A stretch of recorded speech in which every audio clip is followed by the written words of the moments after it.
안녕하세요. 이대웅 회사입니다. exit 과정의 첫 번째는 경영자가 원하는 방식을 결정하고 그 대안의 가능성을 확인해 본다라고 했고, 두 번째는 구체적인 전략을 수립해야 하는데 기업 가치를 높일 수 있는 8가지 기준을 먼저 얘기했습니다. 그럼 구체적인 exit 전략이 무엇이냐라고 하면, 현재 회사의 기업 가치를 알고 있습니까? 라는 질문에서 시작합니다. 첫 번째로는 현재 기준으로 기업 가치를 산정해 봐야 합니다. 기업 가치 산정은 스타트업이나 대기업만 하는 것은 아닙니다. 중소기업도 경영자가 현재의 기업 가치를 산정해 봄으로써 회사의 현재 위치를 정확하게 인지하고 엑시트 전략 또는 사업 전략의 출발점으로 이용할 수 있습니다. 협상에 따라 달라질 수는 있지만 현재 기업 가치가 매각했을 때 받을 수 있는 금액과 비슷하기 때문에 이 정도면 바로 매각이 가능하다. 아니면 좀 더 기업 가치를 높여서 매각 금액을 높여야겠다라고 하는 판단 근거가 될 수 있습니다. 그리고 자녀에게 승계하는 경우에도 세무를 어느 정도 부담하게 되는지를 가늠할 수 있는 기초 자료가 됩니다. 그리고 기업 가치도 산정 시점과 주변 여건에 따라서 분명히 변하고 있기 때문에 주기적으로 외부 전문가의 도움을 통해서 회사의 가치는 어느 정도 되는지 확인하면서 회사의 전략을 조정할 필요가 있습니다. 최근 쿠팡, 마켓컬리, 야놀자 등 스타트업 회사의 경우 투자를 받을 때마다 기업 가치가 쑥쑥 올라가고 있는 걸 보면 놀라게 되는데, 코로나 같은 특수 상황과 시기에 따라 영향을 받는 것을 알 수 있습니다.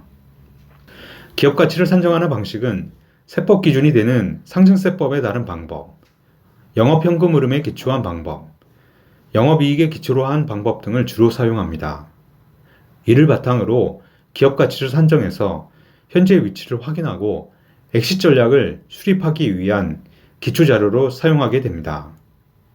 두 번째는 기업 가치를 산정해서 현재 위치를 확인했다면 이제는 회사의 지배구조, 사업 방향, 위기 대처 능력, 기업 문화, 재무 성과 등에 대한 전반적인 수준을 확인하면서 기업 가치를 올릴 수 있는 방안을 마련하는 것입니다. 회사 자체적으로 기업의 상황을 검토할 수도 있지만 외부 전문가를 활용하는 것을 권해드립니다. 바둑에 훈수를 두는 사람은 결코 바둑을 두는 사람보다 실력이 월등하게 뛰어난다고 할 수는 없지만 당사자가 아닌 제3자의 눈으로 관찰하기 때문에 잘 보이는 것뿐입니다. 외부 전문가는 많은 기업을 경험했기 때문에 참고할 만한 회사의 프로세스를 많이 알고 있는 것도 강점입니다. 외부의 제3자의 눈으로 객관적으로 회사를 바라보고 많은 의문을 제기하면서 기업 가치를 끌어올릴 수 있는 아이디어를 만들게 되는 것입니다. 엑시트 전략은 위기 대응 전략을 포함하고 기업 가치를 높이는 방향으로 변화를 제안하기도 합니다. 엑시트 전략이 장기 계획이므로 기업이 경제 상황에 따라 실적이 좋아지기도 하고 나빠지기도 하므로 이에 대한 충분한 위기관리 대책이 필요합니다. 얼마 전 아모레퍼시픽 서경배 회장의 인터뷰 내용을 봤습니다. 아모레퍼시픽은 한때 황제주로 2015년 주가가 45만원까지 치솟으면서 서 회장이 세계 200대 부자 명단에 이름을 올리기도 했습니다. 그러나 한한령과 코로나를 거치며 위기에 봉착해 현재까지 이전 실적 수준을 회복하지 못했고 주가도 20만원 아래서 등락을 거듭하고 있습니다. 더 지켜봐야 가시적인 성과를 확인할 수 있지만 현재 회사의 조직 문화를 전면적으로 수정하고 디지털로 전환하고자 노력 중이라고 합니다. 이렇게 엑시트 전략을 수립하는 것은 회사가 컨설팅을 받는 것과 동일하게 회사의 가치를 높이는 데 목적이 있습니다. 참고로 삼성 등 대기업은 보스턴 컨설팅 그룹 등 외국계 컨설팅 기관에 컨설팅 수수료로 수백억 원을 지출하고 있습니다. 대기업들도 주기적으로 외부의 컨설팅을 받아가며 경영 전략을 수정하고 있습니다. 그 정도는 아니더라도 중소기업도 기업 가치 산정이나 내부 프로세스 등에 관해 컨설팅을 받아보는 것을 권해드립니다. 코스닥 상장사인 오알캠은 특이하게 정경련에서 경영 닥터제의 도움을 받아서 2012년 245억 원 매출에서 올해 630억 원에 달할 전망이라고 합니다. 세 번째 단계는 실행입니다. 실제 거래가 발생하기 위해서는 반드시 거쳐야 하는 것으로 후계 경영자에게 승계하거나 제3자에게 회사를 매각하거나 심지어 기업을 청산하는 경우에도 해당 절차를 실행에 옮겨야 합니다. 엑싯을 위한 실행 단계에서도 경영은 정상적으로 이루어져야 하므로 실행 절차를 경영자가 직접 하다 보면 정작 중요한 사업 현안을 챙기는데 소홀해질 수 있기 때문에 한 발 물러나서 큰 그림을 볼 수 있는 자세를 지녀야 합니다. 실행 단계에서도 상당한 시간을 필요로 합니다. 왜냐하면 매각 거래의 경우에 인수자를 찾고 매각 협상을 하고 매각 성사 단계까지 상당한 시간이 소요됩니다. 또한 자녀에게 증여하는 경우에도 지분 정리와 후계자가 경영의 자리를 잡을 때까지 시간이 많이 걸린다는 것을 알고 있어야 합니다.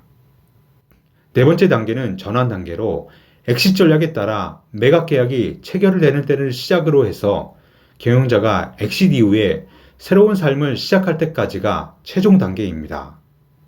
경영자가 엑싯 이후에 새로운 역할이나 회사를 떠난 이후 생활에 온전히 적응을 해야 엑싯은 종결되었다고 봅니다. 저도 이 부분은 이 책을 읽기 전까지는 미처 생각하지 못했던 부분인데 엑싯 이후에 경영자의 삶에 대해서도 반드시 준비를 해야 한다고 말하고 있습니다. 그동안 바쁘고 힘들게 지내와서 편안히 쉬고 여행과 골프 등 취미 생활을 하면 되겠지 하다가는 무료한 일상에 빠지거나 심한 정서적 불안감을 느끼는 경우가 많다고 합니다. 그동안의 일상에서 벗어나 완전히 몰입할 수 있는 일은 무엇이 있을까 고민하며 준비가 필요합니다. 이전에 말씀드렸던 김준규 전 검찰총장처럼 꼭 하고 싶었던 활동을 한다거나 롯데 임원 출신의 어느 분처럼 책을 집필하고 유튜브를 통해 방송을 한다거나 경제적으로 여유가 있는 경우에는 좋은 스타트업을 발굴해 벤처 투자를 하는 분들도 있고 골프존을 창업했던 경영자는 청담동에 도서관을 만들어서 운영 중에 있다고 합니다. 이렇게 엑싯 이후의 삶에 완전히 빠질 때까지가 엑싯 과정이라고 합니다.